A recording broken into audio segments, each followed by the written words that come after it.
You're listening to Achtung Millwall, broadcasting from the beautiful South Birmingham. Accept no substitute. Hello, dear listeners. Welcome to Achtung Millwall, the morning after one of the more momentous days in Mill history, the return of Neil Harris, the banishing of that poor run of form at one of the high-flying sides in the division, Southampton, 2-1 win for the Lions. There's only one man that I can think of that would enjoy relishing that result yesterday more than me, and that's Harry Warren. Big welcome to the show. Harry, how you doing, mate? I am very, very good this morning. I'm sure that you can hear the clicking of people turning this podcast off because there will be a certain amount of crowing from the creator of the Archer Woods and Long fan clubs. But first, listeners and Harry, before we go on, a moment of reflection for poor Russell Martin, who couldn't even bring himself to shake Marty Asakic's hand at the end of the game yesterday. What a wanger, as I posted on Twitter. He walks past an outstretched hand at the end of a football match. I mean, Harry, you play a bit. I mean, I don't know. You shake hands at the end of a game. I mean, I don't know. Can't think of many circumstances where that's not appropriate, but certainly on the balance of yesterday's game, I feel that's real. It speaks volumes for the man, I think, don't you? Yeah, you don't not shake someone's hand unless something really bad has happened in Personal and vicious, like, you know. Yeah. Like someone's like properly gone out to hurt Yeah, somebody, an Ainsworth challenge. Yeah.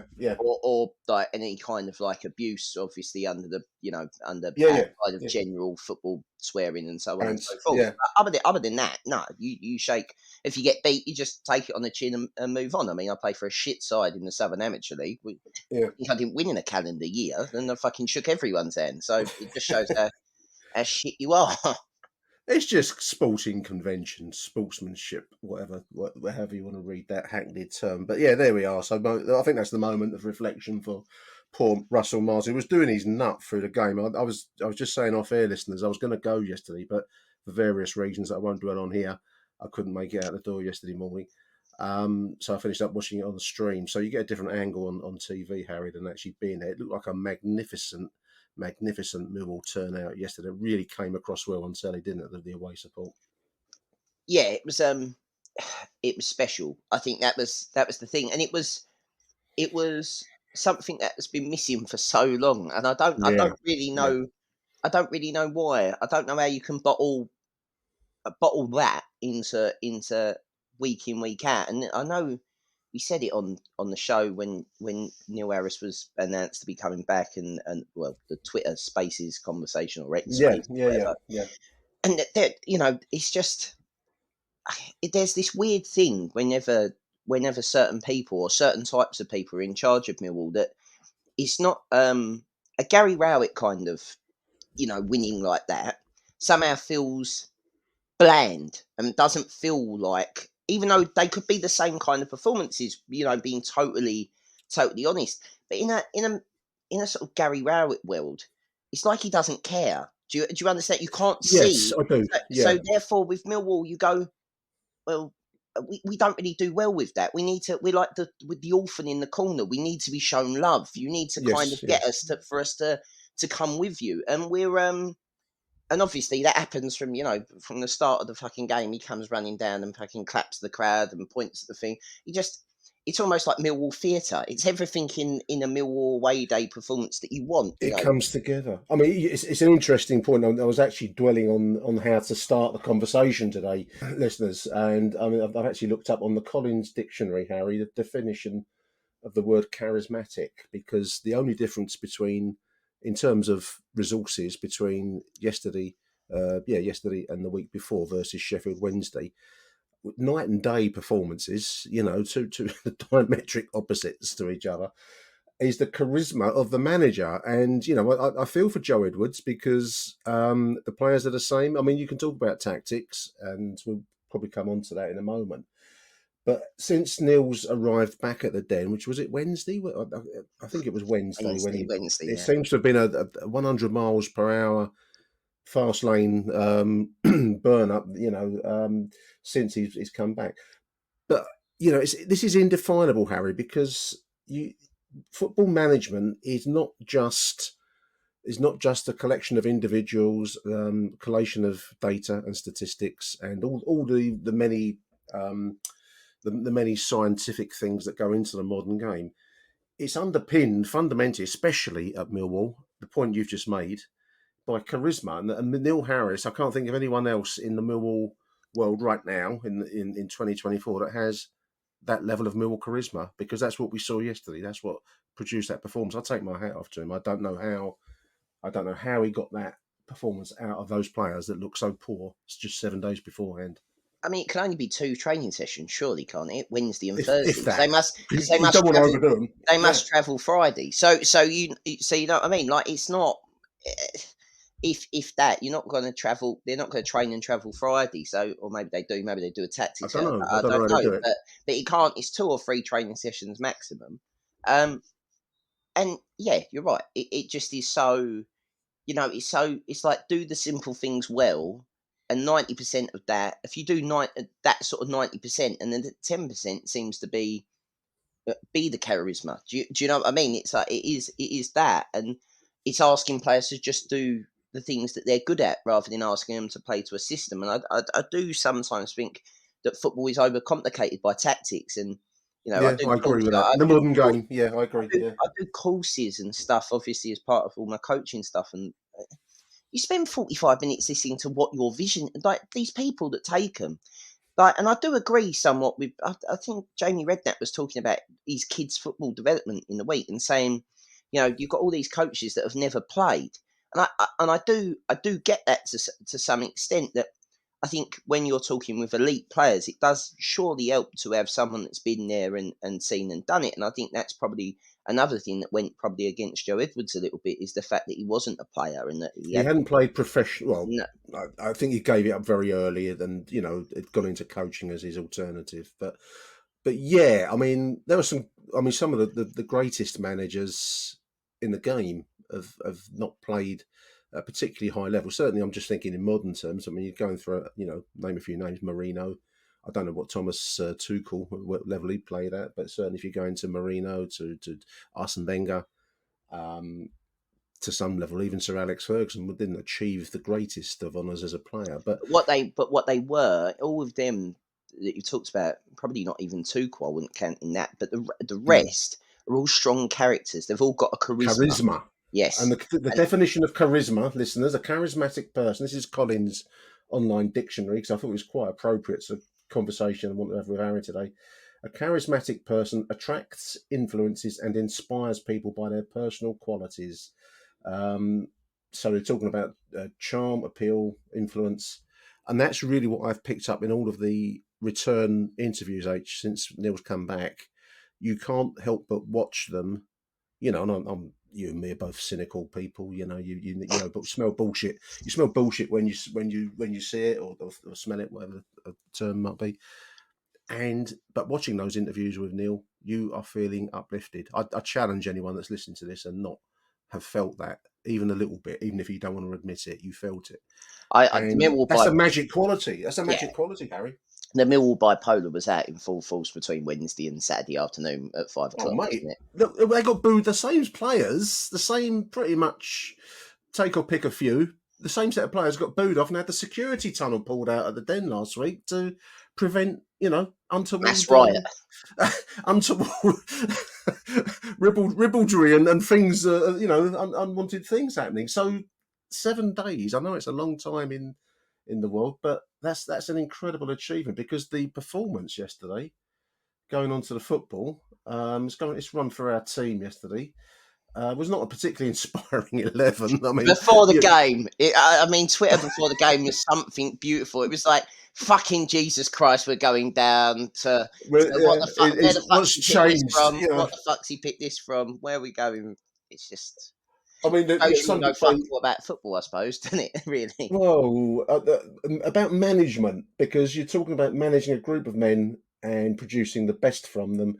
And you mentioned Joe Edwards there, Harry. I do feel for him, because Neil got there's no such thing as 110%. This it always makes me laugh when I hear this expression. You got 110%. 110%. It is More than what's impossible. possible. There's more than what he got 100% out of every single player, in my opinion, yesterday. Some more effectively than others, perhaps, but that was 100% performance, which is all that you can ever give. So we've got Sarkic in goal. A lot of conversation about Sarkic, Harry. You know, we'll come back to him. A back line playing out of position, Danny Mack, Jake Cooper, and then Tanganga, I thought was my man of the match yesterday, Ryan Leonard. I put it 4-2-3-1. Others are saying it was 4-4-2, as they say on the. It's never 4-4-2. It the was Mac, never not ever Garrett. 4-4-2. Well, Obafemi was a lonely one of the two up front. Yeah, put it yeah, that yeah. way. Sion was playing as the second fucking striker. Sion spent most of his time in his own box, let alone fucking anywhere else. It was every man to the pump. Anyway, George Saville, Billy Mitch in front of them, Ryan Longman, Zian Fleming, as we've mentioned, George Honeyman in up front. Certainly for the first half was Obafemi, and then in the second half, Tom Bradshaw, both performing a very similar role of scurrying around, just trying to look busy, really, because that was the nature of the game. So, yeah, I mean, you read the same things probably I read online, Harry. There was a lot of moaning minis out there going on about, oh dear, you know, it's back to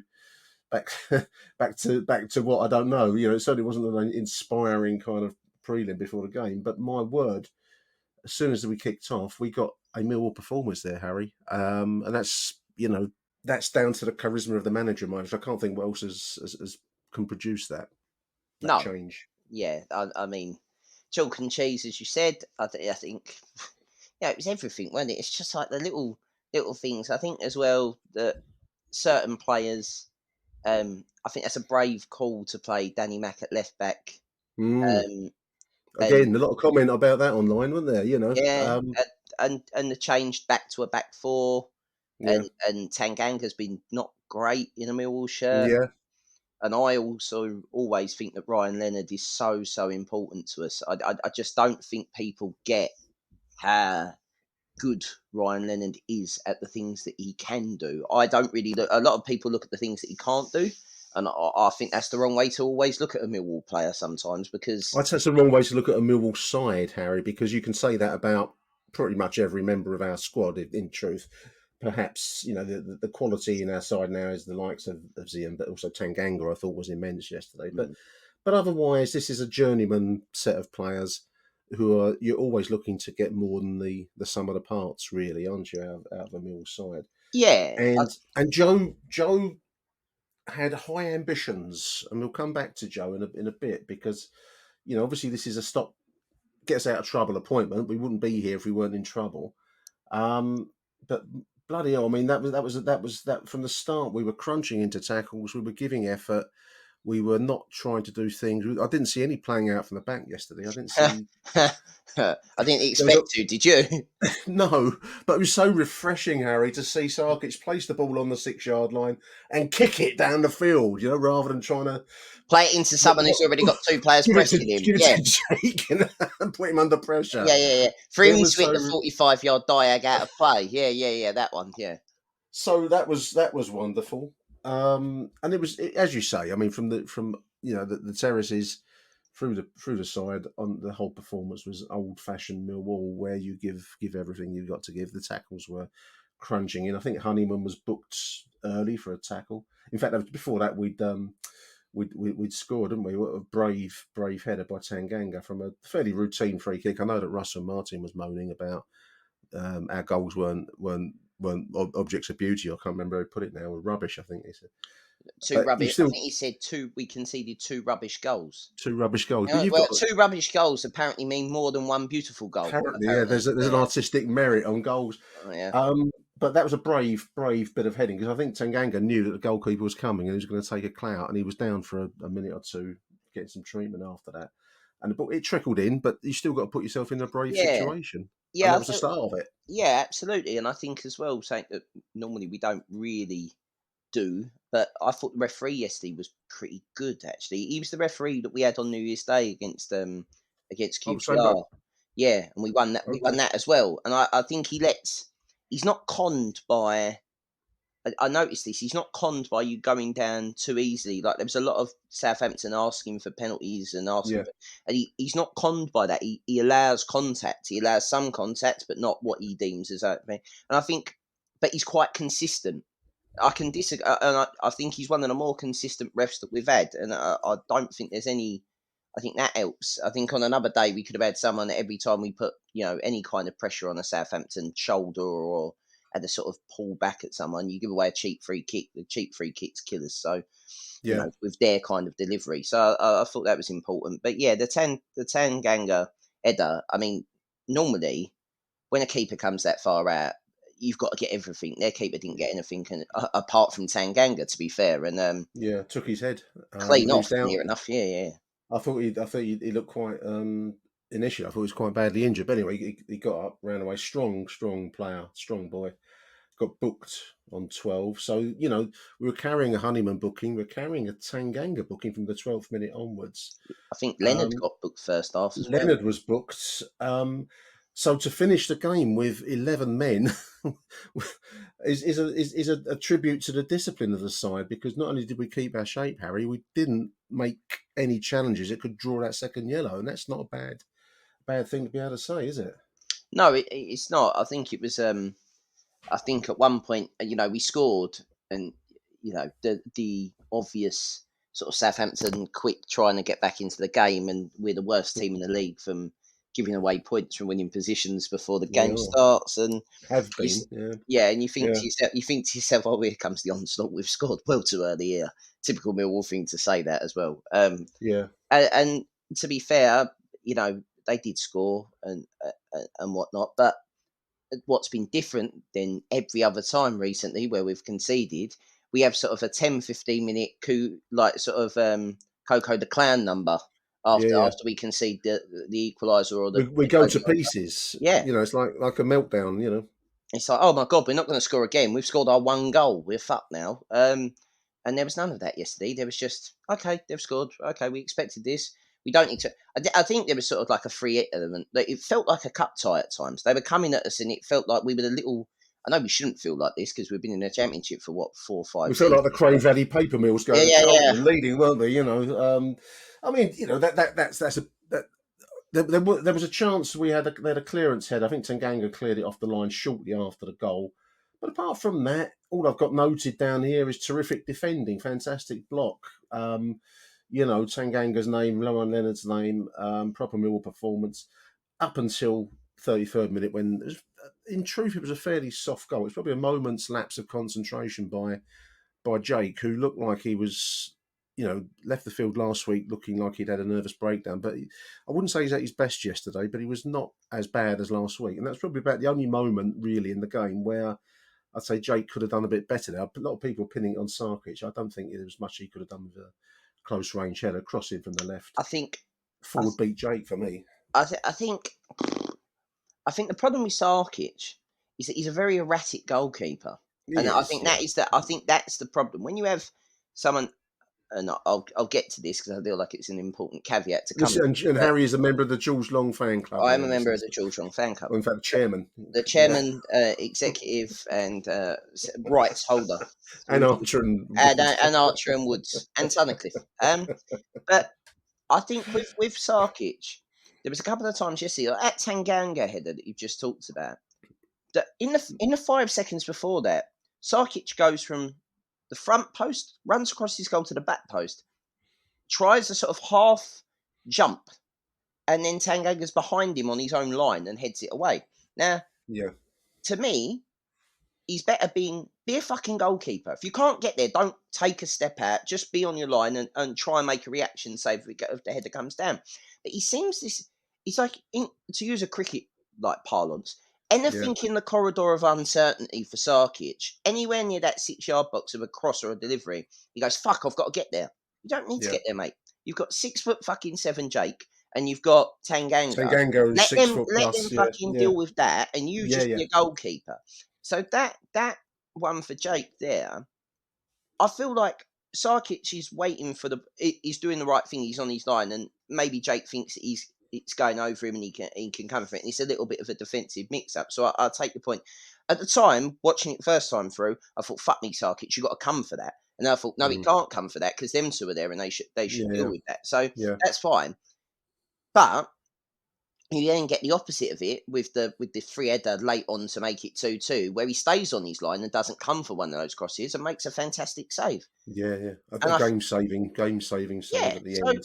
so just There's the contrast, Harry. well, You know. just do the things you're good at. I'm not asking you to cut. You're small for a keeper. Do the small keeper thing of staying on your Yeah. line and shot stop. That's all we want you to do. Yeah, no, absolutely. Yeah, and so cleared off the line. We go on to win the penalty towards the end of the first half, which I don't know, touch of fortune, I suppose, because sometimes you'll see them given. I think I wasn't aware that was the same referee, but certainly we drew a good decision there because it was a shot from Obafemi, which struck the arm of the Southampton defender. We got awarded a penalty, which okay, I'm there's a going to lot go of back bad to luck. Yeah, I'm going to go back to the thing that people used to think these even themselves out over the season because we had Well, one I think earlier they on. do. Well, we We had haven't had one. many, have we? Well, no, we had one earlier on in the season go against us when I think it might have been quite early in Joe Edwards' reign. We were winning. I think we were winning at home on a Tuesday or a Wednesday night, and Yeah. we got a last minute. Was it Birmingham? Did somebody get like a last minute equaliser that they didn't deserve off a There's been penalty? I so feel I much feel like misery, Harry. It's yeah, there's so blurred my many. mind. Yeah, trying to say when we haven't lost is the easier thing to remember than when we have. Yeah, so Absolutely. I feel like it was either a draw or a loss we ended up with off the back of something like that. So it was nice to finally get one, but it did make me laugh the sort of panto Obafemi wanting the penalty, and I never realised he'd played for Southampton previously till I sort of saw that this No, morning. I didn't know that. No, no. But So obviously Zian took it, didn't he? yeah, well, Zion was having absolutely fucking none of it in his most sort of Dutch don't give a fuck way of I'm picking the ball up and I'm going to score. But fuck me, I mean it's a brilliant penalty, it's unsavable to hit the inside of the post. But I thought as soon as it made that noise and there's that horrible Yeah. instant little thing you can't even such a small minute amount of time that passes through your mind and you go it's in. It was like just that little was enough to make the pit of my stomach drop. But There's yeah, great a penalty. fine line between a coolly taken penalty and an awful miss, isn't there? So anyway, it was just on the right line of being a coolly taken penalty. It sent the goalkeeper the wrong way, bottom left, in off the post. Just so anyway, it's enough. 2-1 at half time, and I thought we'd really done brilliant. I think it was 80-20 possession, 80%, 20%. I haven't seen the full time figures, listeners, but Possession that was means fuck all. well. That's an object lesson in it, Harry. There was one of the graphics they showed in the half time break. I mean, 79 point something versus 20 point something. Anyway, 80-20 is called it Love that. So it. yeah. Substitution, Bradshaw coming in for Obafemi half. Obafemi had actually pulled up a little bit in the first half and was running awkwardly more and more as it went on. So in came Tom Bradshaw. And second half felt a little bit like the Alamo, Harry, really. I mean, they weren't overtly dangerous. They had a few smart shots early, but apart from that, loads and loads of possession without really carving out many chances. Save for on the 68th minute, a save for Sarkic. So I've written we've dodged the bullet. I can't think of that chance off the top That's of the my head free now. header from just on the edge of the 6-yard box. Oh, was it that one? That he No, snapped one. I that thought was that was later. that. There was That was that. 86 minute. That was I got a huge chance. Oh right, okay. So that was another one. I can't remember that Anyway, chance. I can only the no, only chance I can really remember is that Sarkic one late on. I felt we had a couple of chances where we broke out and we got clear. Billy Mitch sort of done a yeah, couple of marauding sort of runs and sort of Tom Bradshaw had one where he just passed it to no one. It was like, yeah, no, no, you're supposed to be the guy that in this situation, Tom. You're supposed to be the guy that we pass to. You're supposed to get on beyond the the end point. peripheral. Yeah. But no, like, and then Zion had that shot where it sort of fell to him, and the keeper was off his line, and he had a go. But Yeah, I feel like we we were 2-1 in front, and I think it was more than we could ever believe that we were going to get. I think we'd have been, before the game, if we're all being honest, we'd have taken your hand off for a point. We expected a oh, lot of people. point. People were talking about cricket scores, Yeah, and saying it's a free hit game because we're going to get beat. Well, that never worked out, thankfully. But I don't think we have free hits. The first job, Neil's job, is really surviving the Championship, and you've got to approach each game from a point of view of getting 3 points, really. But anyway, that was the. I suppose it's one of those lessons you can't trust popular opinion listeners. You have to approach it. You know, people say stuff online that isn't really awfully solid. Achtung, Millwall. If you're looking for a pre-match bite to eat, why not back one of our own and pop into Harvey's Den Cafe?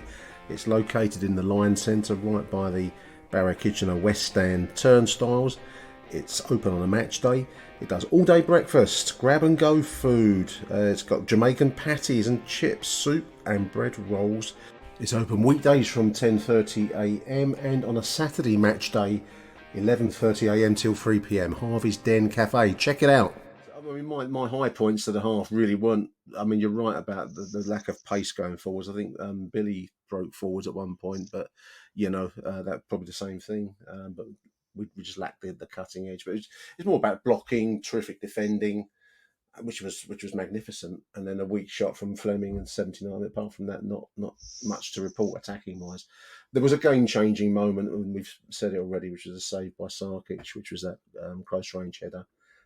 Again, free header, unfortunately. So I think there's work to be done in defensive terms, Harry, at the Calmont Road, because we've been caught too many times by poor defending.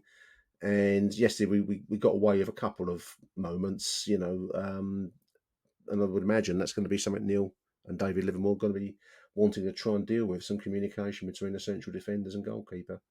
Yeah, absolutely. I think also, I mean, let's be honest, we've changed system again. Yeah, We've manager played again. Yeah, manager again, played 3 systems in one season. Yeah. 3 formations, three tactical directions. And I think sometimes, obviously, there's going to be little bits of cracks where you're against a well-drilled side. But realistically, in 90 minutes, they only really give up 2 clear-cut chances. A goal and one other chance, really. Yeah. Maybe one I mean, half chance, but it surely is better than what we've been seeing. And also, Danny Mack playing at left back, which isn't his natural position. Obviously, I think Joe Byron will come. He's still suspended, or was that his last game? Or maybe that was his last game, was it? Or has he got one more? Maybe he'll be. I think that was his last game yesterday. I think he should be available. I mean, Murray was on the bench. I mean, he is a left back, isn't he, by trade? So he was on the bench. But Paul Murray's like, how can I describe this? Paul Murray's at the moment a bit like, when they're doing the Grand National, and you've got the outsider that's led like for a long time, and then it starts gradually on like the third or second time around the circuit starts dropping back.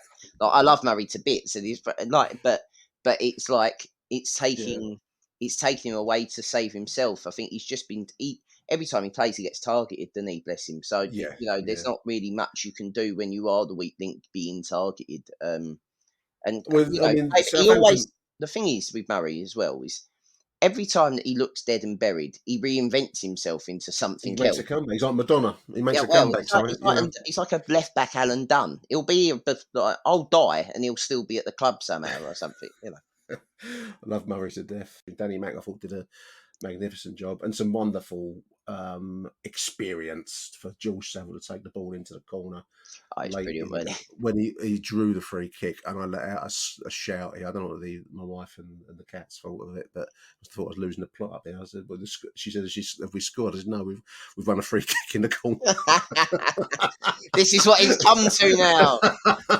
But it was magnificent to see it, the experience, and it reminded me of Dennis Wise in his pomp back in the day. Someone raised a really good point about what player was Neil going to teach how to win the cheap free kick, and it was clearly Zion.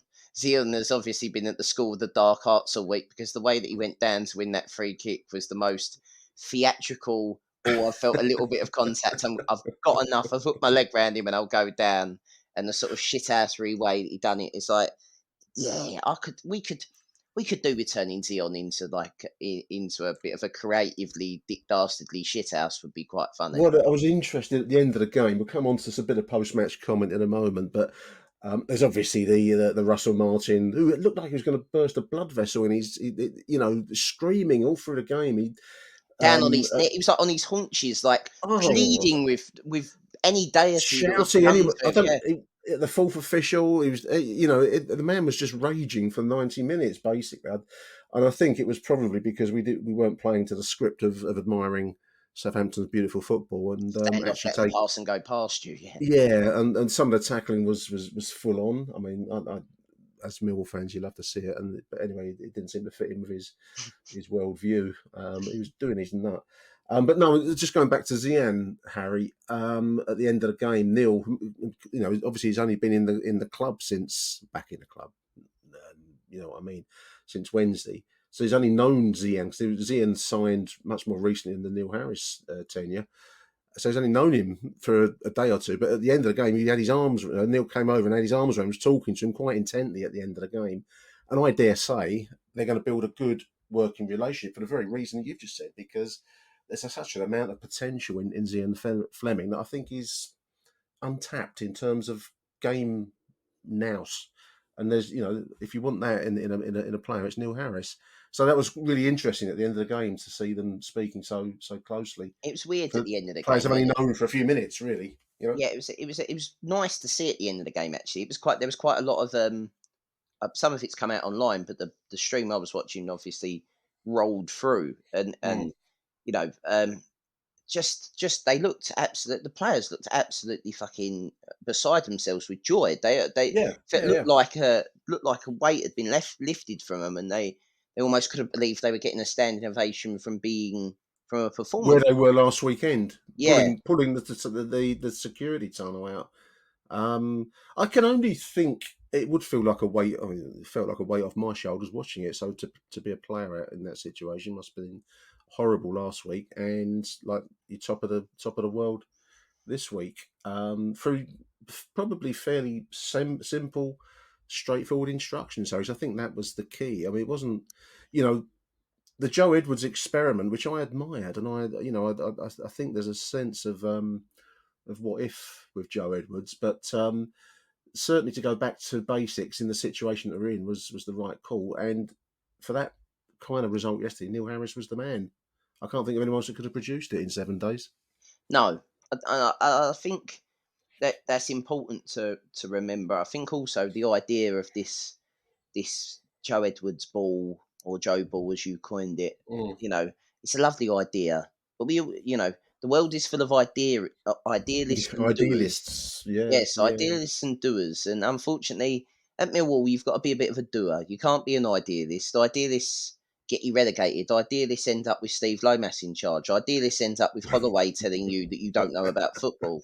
Um, and something did have to change. And what it's very odd. And I'm gonna say this as someone that's, as you get older, because I feel like I've seen quite in my Millwall tenure. Time, We've had yeah. we've had quite a we've been very extremist. We've probably had our best days ever in my lifetime. Absolutely, Right, yeah, yeah, so I'm very lucky, right? yeah. So I have to try and remember this because I compare it to my dad, who has had the thing where he's seen us in the top flight, and I don't Yeah, think yeah, I ever yeah, will. But other yeah. than that, he's lived the same as me. But we are we're not idealists. Millwall can't be idealists. Millwall, stop. I feel like there's this real drive, and I plead everyone. Stop trying to change us to be like everyone else. I know we have to move with the times. I get that. There's nuance in the statement of make Millwall be Millwall. You can be Millwall and play nice football. There is a bit, but I agree with that. Yeah, I agree with that. there's Yeah. no you can't be Millwall and try and turn us into Bermondsey Cuddle Club with no arsehole. And the last two managers for me you know, have tried to really nullify the Millwall, have not got that kind of passion and thing that you need to. You can be a great tactical mind, but if you just tell someone to hit someone every now and then, you'll get more from us as a crowd and bring us into it. Sometimes someone needs to pick up a fucking yellow card when they've had the ball for 10 minutes, knocking it about Yeah. at the den. Someone needs to do that. And I think that's where we're different. That's where we won't accept. We'll go quiet, and then it takes us a long time to get back. We'll go and have a pint downstairs because it takes 45 minutes to get served. So we might as well fuck off now because they've had the ball for 15 minutes. It's like that, and I'm not trying to. I'm not trying to denigrate what Gary Rowett or Joe Edwards tried to do. I get it, but the idea, this outpouring of emotion yesterday on Twitter, and it's not necessarily the greatest barometer of what people actually think because No, it's it, very it encourages snapshots. And, yeah, extreme comment, and absolutely. whatever direction. But this Yeah, idea of it's always Wednesday, it's fucking backward step, and Saturday night it's oh my god we've got our Millwall back, and I feel that both can sort of be true. We've gone back to what how fun is it when you've got someone that gives a fuck? How fun is it when they look like they give a fuck? Do you know what I mean? They look like they care as much as you do. And then you buy in and then you're invested. And then you're more likely to travel on a Tuesday night to fucking the arse end of nowhere to watch us have like 20% possession and win 1-0. And you don't care because you're invested in the story. Whereas to pass, lose the ball, concede. yeah. That's not Millwall to me. And maybe I am a football philistine. I like 4-4-2, and I like Neil Warnock, and I like big men and little men up front. And I just it's what you like, and it suits what I like. I know it's not for everyone, and I know other people like Rowett Ball or Joe Ball or whatever. But at the end of the day, what I can say is I like winning football matches, and we've won Well, a that's football match. true. You know what I mean? And we Yeah. need to win football matches because we're fucking staring Charlton away. Not that, possibly if they stay up. Cheltenham are in League. Well, I think they're fighting League to stay in League One, but that's the kind of fixture you're talking about. Or whoever comes up from League Two, Crew again, I suppose, or Stockport, places Just like that. generic Northern shit league. That's basically what any club that isn't from Manchester or Leeds. That's what we're looking at, and that's the real we're sleepwalking in sort of this. And I do think it's been difficult. I do think the last, as I said on Wednesday, I do think the last 9 months for the club, everyone connected with the club, whether you're a supporter or whatever, has been just wave after wave of crushing disappointment, and sadness. To lose John, everyone who knew him or everyone who had anything to do with him says the same kind of thing, and that must rub off on players and must rub off on coaches and the tea lady and everything. Gary runs out of steam or whatever, and the disappointment of Blackburn, and it's just Mm. all. And then we appoint a new young coach, and it doesn't work out. And it was just yesterday was like a release. It was like the turning point in grief, perhaps.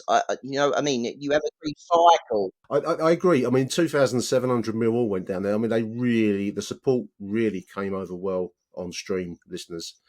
And there was a monk chant, as I call it, at one point. It just went on and on and on. It reminded me of the cup final in 2004. That kind of level of fanatic support, and Defiance almost. well, one of the points I wanted to make to you. I made the same point in our group chat where I said we did well under Gary Rowett. You can't. The league table is the ultimate job CV, isn't it? Where do you finish? Yep. And by Millwall standards, to finish consistently, maybe one season we didn't, but for the most part, we were fringes of the playoff without ever quite getting into it. But nevertheless, to finish at that level by Millwall's historic standards is a massive achievement. But at no point in that Kept getting friend zoned by the end. well, but then what you didn't have were the huge uplifting moments. And as exhibit A, I'm going to take you to yesterday, listeners, because that was a huge uplifting Millwall moment. You will remember yesterday for years to come in a way that you probably won't remember many Gary Rowett wins. I mean, they were just different. And I don't really come to damn Gary Rowett, but it was just that yesterday probably captured for me what it feels like to be a Millwall fan, because these are massive, big, emotion-driven roller coasters, Harry. Yeah, and I think that's what feels such a relief to have it back. yeah, and I think that's where my knockers would say that you're a Gary Rowett, A groupie. like a get rid of Gary Rowett kind of thing and all that, and it's I suppose. Harris groupie, I meant. Oh, Yeah. Harris Groupie, right? No, it doesn't. But it didn't have to be. It didn't have to be a Harris Groupie or anyone. Realistically, if I'm being totally honest, when we appointed Joe Edwards, if we'd got fucking Neil Warnock, I wouldn't have minded. I know everyone's saying I don't, because that would have been, to me, that would have been the next stage in what we've done. We've come so perilously close. We'll go for Warnock because Warnock has got teams over the line, and has played with system and's been at working class clubs that's kind of like ourselves and Yeah, has yeah. done it. And I could have, and I generally believe that would have been a sensible step. Maybe not on a long term contract. I might have said, well, we'll give you to the end of the season. We'll see how this goes, and we'll go from there, because it could have been all managerial appointments are risks, right? But but then also then you get the sort of new Millwall fan who unfortunately down with the kids in the Groupon stand with their vapes and their rollerblades and their animes who want us to sort of play this progressive style of football and don't know how good you've got it. You haven't fucking had to watch us struggle to beat Staines Town and other At the back of the Staines Leisure Centre. yeah, Yeah, you haven't, and yeah. that's me, I say it with tongue very much in cheek, but as you said, we're better in moments, right? The club's built on moments, really, isn't it? Millwall Yeah, scoring. yeah, yeah. It's very rare that we have these sort of prolonged spells of success in the terms of, you know, um, in league position and league form. So you've got to hand it off to Gary Rowett that way. But sometimes we are better. We are a FA Cup type of side. We rise to occasions. We can Well, the build high up. points are. I mean, if you said to me recent high points, leave aside yesterday, you're talking about one-offs. The win at Leeds, the 4-3 win. I'm talking about Yeah. the game against Everton, the cup run that we had under Neil, and Beating, those, beating the champions. the Wembley final, Yeah, that kind of beating the champions of England at home, all that kind. Yeah, moments yeah, like that. yeah. That is what Mill's all about. I've got a few. Just run through a few quotes, and I'll run a few of them past you, Harry. I mean, this is a post-match in press conference with Neil by Richard Corley, South London Press. Neil saying that you've got to find a way. Mill teams have to find a way. I've always had to find a way in teams I've played in, and sometimes you rely on your shape, organisation, your spirit, and your togetherness. And that had everything yesterday. I mean, shape. We were, like we said at the start of the conversation, we were carrying early yellow cards. It would have been easy to lose 1, 2 men with a wrong challenge when you're up against it. Organisation was evident from yesterday, but more than that, it's spirit and togetherness plus the unity with the crowd. Because I think the Mill crowd, when they see that, Harry, will roar you on, as anyone that would have listened to yesterday's stream would have heard loud and clear. Absolutely. I think the togetherness, but I think when he says togetherness, I don't think he just means his team and his squad. I think he means us as well. On There's the terraces, yeah, yeah, or the seats, yeah. we are. It is a football cliche. We're going to end up on Brian's Guns Gun, that brilliant Twitter page, but we're going to say, the fans are a 12th man, and they're a big club, and he knows the club. He knows And the the club, club. they know the fans. The fans know him. He knows the Even though club. it's Yeah, changed, he even though knows it. yeah, exactly. So the players know him. We could say all the cliches, but it's sometimes the cliches are true, unfortunately. And I think that's what that comes down to. I think he made it very clear in his action before the game and also after the game that it wasn't about him. But let's be honest, sometimes, It was an integral yeah, part of the yeah, event that was yesterday. I mean, on that point, this is a bit more of I don't know if it's sour, but this is from CMFC 1885. He says it just shows that all the crap about Joe Edwards was bollocks. The team, the squad weren't playing for him. I do, as much as I loved yesterday, and it's great to see Neil back and everything that we've described in this show, Harry. I do have a lurking nag in my head that the same squad that gave 100% yesterday for Neil and gave everything didn't do that for Joe Edwards. Do you agree? Is that being churlish? I think they did in the start. I don't think they started. Um, There's some good moments early on when there's a good yeah. run and then So I some don't. great football being I played think actually at times. as we're right, there are. You ever worked? The way I try and put it is, if you ever work with someone that is fantastic at what they do, and then they get Mm, promoted into a role where they have to manage people rather than doing what they used to do, and they have to delegate, and they can't do it, and they end yeah. up taking out, and because you're not as good as them at their job, they then find fault in everything that you do. And I wonder if Joe Edwards had a bit of that about him. I wonder if that's really what was going on behind the scenes, is that Joe Edwards is a very capable football coach and a very well respected football coach, but not a very good manager. I In do. terms, I think you are right because we've seen in the interview, like we said at the start of the show, Harry. I mean, I think that probably goes to the heart of it, what you've just said there, because just to watch the TV interviews with Neil, you are lifted by hearing him say, "Oh, I mean, to some extent, you know, it's like listening to sweet words from your girlfriend, isn't it? You know, you're lifted. You know, you feel like you want to go out and do more for him, for the club, everything. Inspiration. That's a difficult. It's easy to say, hard to produce that. Yeah, and it's also at Millwall. It's almost hard to do it without having the piss taken out of you. 'Cause it's Yeah, almost that's because right. you can make it too much. You can do like a Yeah, Churchillian type of speech, and you it's get a the piss badge, taken the out of you. badge kissing. You know, Yeah, yeah, well, you know, and go pumping show us. You know. chests and all that Yeah, bollocks, you yeah, know. yeah, But yeah. and we're quite cynical as a fan base with that shit. Yes, I've noticed that. Yes, but Yeah. yeah, have you really? Yes, over the years, yeah. Yeah, but yeah, I think you're right. I think that kind of it's now on the edge, and the way also Joe Edwards didn't help himself in interviews. I don't think. I think that whatever media PR training that he'd had was particularly It was didn't very Chelsea. It was it very didn't yes Chelsea. what you Mill fans don't want within reason. Mill fans don't want logic. Mill fans almost want you to come out if we get beat. Go, No, "Look, it's not good enough, and we need to work harder." Those are two things that you say, and most people will go, "Oh yeah, that's all right then." Yeah, that's all you need to say. Really, overcomplicating. You know, I don't know how many times you can change that to say the same thing without saying different words, but yeah, yeah. that's kind of what you need to do when we get beat, when we win. Yeah, we worked hard, we were good, blah blah blah. Fine. Yeah.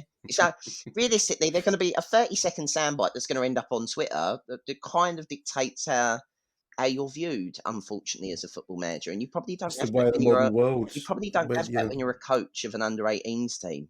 no, you don't. You don't get the same level of scrutiny, and I think maybe that's what washed him away a little bit. As I say, I really liked what we briefly saw with Joe Edwards because some of the football when it was played, albeit briefly, and albeit it finished up where it finished up, was really ambitious, and I kind of like that. So Yeah, I think that's to be put on the back plate at the moment. Anyway, we'll talk about that another day, for Harry. me, Joe Edwards was like we open the front door playing lovely football, like we come out the house all happy, but we'd forgotten to lock the back door all the time. Yeah, and So we therefore, left the window open yeah, the burglars kept coming in through the back, and then we were fucked. They go, "Oh, I don't know what to do now. We ain't got the key with our on the car back keys door." on the Yeah, kitchen table. yeah.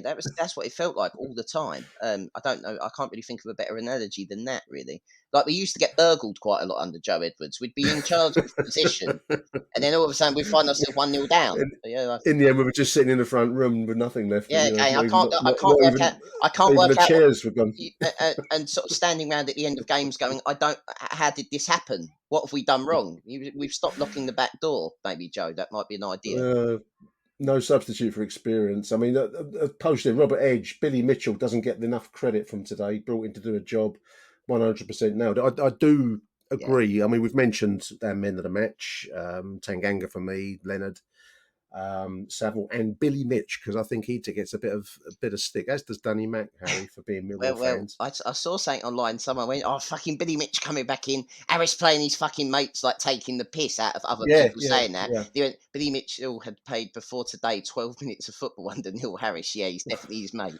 And You ruined yeah, your facts. You yeah. ruined your How facts. dare you Yeah. ruin? How dare you ruin this stat? But no, I thought just we just looked a little bit more structured. Do you know what I mean? Like we just did defensively so.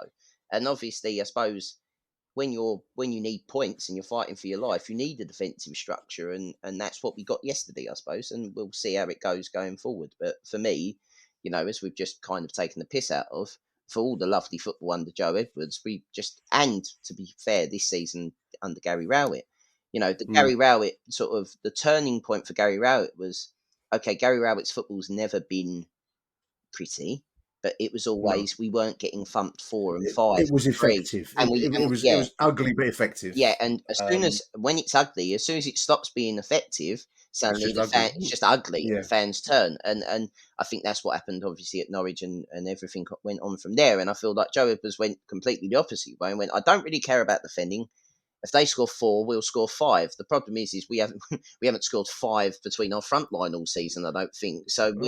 I'm settling for scoring 2 Yeah, yesterday at the exactly. moment, but you're right. You're right. I've picked a few more out here. Billy 1885 says that's got to be one of the best Millwall moments of his life. Harris answered the call and winning a must-win game against high-flying Southampton. That's what memories are made of. Scott wants to invite all Millwall fans to Harry's bar, where he's going to get married to Ryan Leonard. He says, I don't know if Ryan Leonard's aware of that, but he's named the date. So Name the date. What date's it? What date are we? 8th of June. 8th Apparently, of it's in June. Harry's bar. He's getting married to Ryan Leonard. I want to wish the couple, Scott and Ryan. It'll be like in the kind of gold font over the door. Is Lurch doing the catering? Lurch is on the catering.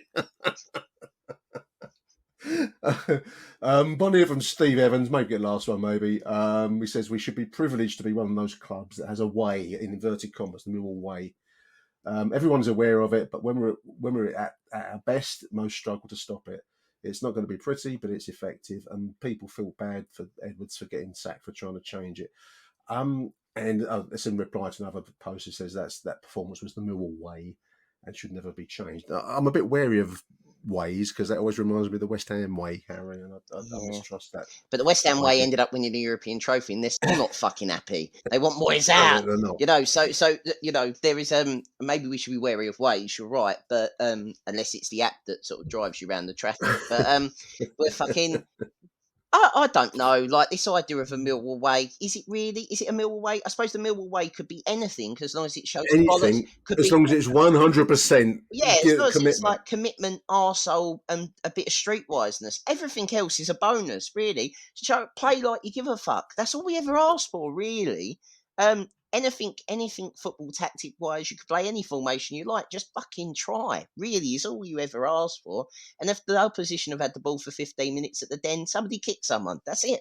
It's not really harder. It's not. There's no more tactical nous to it. Really, I don't think. I mean, it's been proven that I might not be the greatest football manager mind in the world previously, but I sort of to get us, and I think that's also a point of it. There is I say us. We are a batshit crazy 13 to 16,000 average gate of fans that give a fuck, right? And the problem is that we've all got very, very varied views on how we believe that football should be played. But what we all can agree on is that this Millwall way, to coin that phrase, is yesterday, right? Is the underdog. And how nice was it to just accept that we were the underdog yesterday and you didn't expect it? None of this talking up bollocks that we're some kind of Bermondsey Barcelona. This just idea that we're Bermondsey Boy Club and we're fucking like we've got no money and we're fucked and Well, it worked. I mean, we'll play out shortly, listeners. I've lifted they had a marching brass band going around the pitch, and there's I've lifted it. I don't know who did the video, but there's the video of the Millwall end singing the Tits Fanny and Millwall to it, which I thought was just wonderful. So I'm going to play out with that in a moment. But before I do play out, Harry, I just got to say that there's loads of silly videos of Southampton fans with West Ham shirts on doing the crossed hammer sign to us. I mean, it is very bizarre modern behaviour. They think that's going to enrage the away support. And do what? I don't know. I don't get £40 that. Why do you wear an opponent's shirt? You spent £40 on a West Ham shirt to wind us up. So you're 40 quid down. Presumably you would have had a bet on Southampton winning yesterday. Do you wear it again, or is it like a once a year for whenever you play Millwall? Did they wear it to the away game and come back? Did they stop? I don't know. Did they go to that toilet bowl outside of Stratford? Did they go there to get it? I don't know. There's more questions. There's more questions than answers here. Maybe we need an expose on odd fans. Odd behaviour, odd bod. I've got a screenshot from a video. There's this Wally with his West Ham shirt on doing the crossed. The hammer thing, why you would do that? Hard drive checking behaviour, I suppose, I'd describe it as. Harry, we're going to play out with When the Saints Come, a version of When the Saints Come In. Big thank you for joining me this Sunday morning, mate. Have a good day. Enjoy yourself. Yeah, and you, mate. Come on, you Lions.